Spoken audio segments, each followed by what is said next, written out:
السلام عليكم. الحمد لله الذي نزع من قلبي حب المعسل والغناء وروحة الكافيهات. 3 حاجات في دعوة واحدة. ليش؟ ايش السبب؟ لا تنسوا متابعة الحساب ومشاركة القصة، وهالقصة بالذات فيها إحياء الضمير. بعد هذه القصة ضميرك رح يصحى ويأنبك. قبل لا أبدأ هذه القصة، أمانة في بعض اللاونجات الآونة الأخيرة المفروض يكتبون عليهم نايت كلوب، لأنه حرفيا ساقطة بقلة حياة وقلة أدب. لأنه أغلب العالم اللي تروح الكافيهات أو اللاونجات اللي في الآونة الأخيرة يا تلاقيهم بيروح بيشبك أو لو رايح الكافيه تبي تروح تعسل يعني مناظر مقززة. فهذه القصة لهالإنسانة، وأسمع ايش بتقول عن هذه اللاونجات. تقول: حياتي كانت عبارة عن حياة عادية، ما كان فيها لا هدف ولا أي طموح.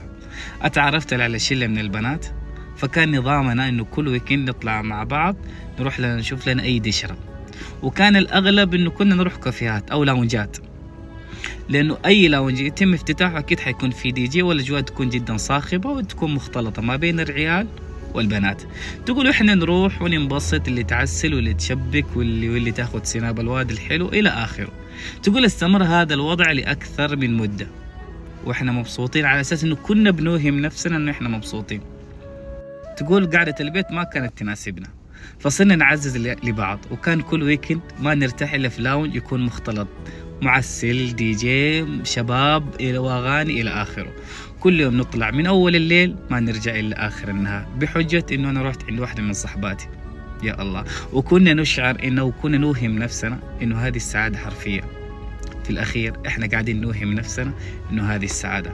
تقول اللاونجات اللي كنا نجي فيها، اللاونجات لا حياة ولا خوف من الله وشيء مقرف جدا. تقول الوضع زاد عن حده، من كنا شلة بنات إلى شلة شباب وبنات، فصرت مقصرة تماما بحق ربي. هذا كله بسبب حبي وشغفي للاونجات والمعسل وشلة الشباب. فصار في تقصير بحق ربي، لا صلاة لا قراءة قرآن لا أذكار، حتى أهلي صارت معاملتي معاهم غير. صرت أفضل هذه الشلة عن أي شيء، فكانوا أي شيء يقولون أقول لهم تمام قدام. صرت أكذب على أمي وصرت أكذب على أهلي بحجة إنه بروح عند صحباتي بقعد عندهم، لكن أنا بحجة إنه أطلع مع هذا الجروب ونروح نتشر والحياة حلوة. تقول مرت الأيام ومرت الشهور. تقول في حديث بيني وبين نفسي، في شيء في داخلي يقول لي هذه مو أنا، هذه مو أنا. المرحلة اللي وصلت لها مرحلة صارت مخيفة جدا، لا صلاة لا عبادة لا علاقتي مع أهلك تمام، كل شيء خرب بسبب هذه الشلة وبسبب هذا الجروب. تقولوا في شيء في داخلي قاعد يقول لي لا، في شيء في داخلي قاعد يقول انت مو هذه.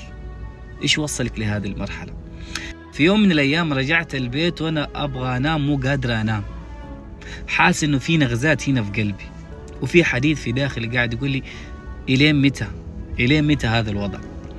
فدعيت ربي وقلت يا رب أرني آية تخليني ابتعد عن هذه الشلة وتغير حياتي. تقولوا حاولت انام ما قدرت انام، وسبحان الله بعد تفكير طويل ومناجاة مع الرب قدرت انام. تقولوا اصحى ويجيني هذاك التعب والارق، مو قادر اتحرك من مكاني. تقولوا اهلي يقوموا يصحوني ماني قادر اتحرك، اسمعهم، اسمع كلامهم، اسمع مناجاتهم مناداتهم، لكن انا ماني قادر اتحرك. حسيت انه جسمي مكلبد. تقولوا أصابتني هذيك الحمى، وأهلي يقوموا ياخذوني بالإسعاف وأروح المستشفى وأقعد هناك فترة، وصحباتي اللي هم الشلة يتصلون علي، فينك يا فلانة خلينا نطلع. تقولوا كل شوي أقول لهم ماني فاضية. استمريت على هذا التعب فترة جدا طويلة. صديقاتي اللي هم صديقاتي اللي كنت أفضلهم على كل شيء، لما كنت تعبانة وكنت طريحة فراش، ولا واحدة فيهم اتصلت وزارتني. لما يتصلوا أقول لهم ماني فاضية، خلاص يقفلوا السماعة، ولا واحدة فيهم قالت لي إيش فيكي، إيش ناقصك، حتى إنه تتعنى إنه تروح زيارة، لا أبدا. فكان كل همهم إن أنا أكون بصحتي وعافيتي وأطلع معاهم وأتشر. لكن لما كنت أنا تعبانة ولا واحدة فيهم تعنت وجات زارتني. أهلي اللي هم أهلي هم اللي وقفوا معاي. فقامت أمي تنصحني وتقول لي شفتي كيف، شفتي هذه نهاية الصحبة وهذه نهاية الصديقات اللي ما هم كويسين. وأمي أحيت فيني الضمير اللي كان ميت من زمان، وهنا بدأت قصتي تماما. تقول سبحان الله وهالمرض كان درس لي وكان آية من رب العباد. تقول وبديت أدعي إنه الله يسامحني، وبديت أحافظ على صلاتي، وبديت أقرأ كل يوم ورد يومي. تقول قلت في نفسي يا رب الحمد لله، قلت يا الله أنت تعلم إن أنا فيني خير وأبغى أتغير، واستجبت لدعائي. تقول وبدت حياتي تتغير. أكثر حاجة كانت توجعني إنه صحباتي اللي هم صحباتي اللي أنا فضلتهم على أهلي وفضلتهم على ربي أتخلوا عني وأنا كنت تعبان وفي طريحة فراشي. صحباتي اللي كنا دائما نعزز لبعض وعلى كلامهم إنه إحنا ما نترك بعض، لما تعبت وطحت تخلوا عني. تقولوا هذا أكثر حاجة وجع قلبي وأكثر حاجة دمرتني. تقول لكن قلت الحمد لله، البشر كلهم يتخلوا عنك إلا رب العباد ما يتخلى عنك. تقول حياتي تغيرت والحمد لله، والحمد لله أولا وآخرا اللي نزع من قلبي حب المعسل والغناء واللاونجات. حياتي تغيرت وصار في عندي هدف، وصرت ملتزمة بحق ربي، وصرت أعرف وين متجهة، وصرت أقعد مع أهلي مرة كثير. هذا كله بسبب دعوة دعيتها وقلت يا رب أرني آية وغير حياتي. يا الله يا أخي التغيير حلو، وإنه الواحد لو يبي يتغير حرفيا هنا في حديث بينك وبين نفسك. أخيرا وليس آخرا، شوف الهداية نعمة من رب العباد، والشخص اللي بيتغير أول شيء يعرف إنه البيئة اللي هو فيها أو الأصدقاء اللي هم معاه، الصحبة والشلة اللي احنا نمشي معاهم، هل إذا احنا أخطأنا ينصحونا ولا نعزز لبعض على الغلط؟ اللونجات اللي احنا بنختارها أو الكافيهات، هل هي لونجات ترضي ربنا؟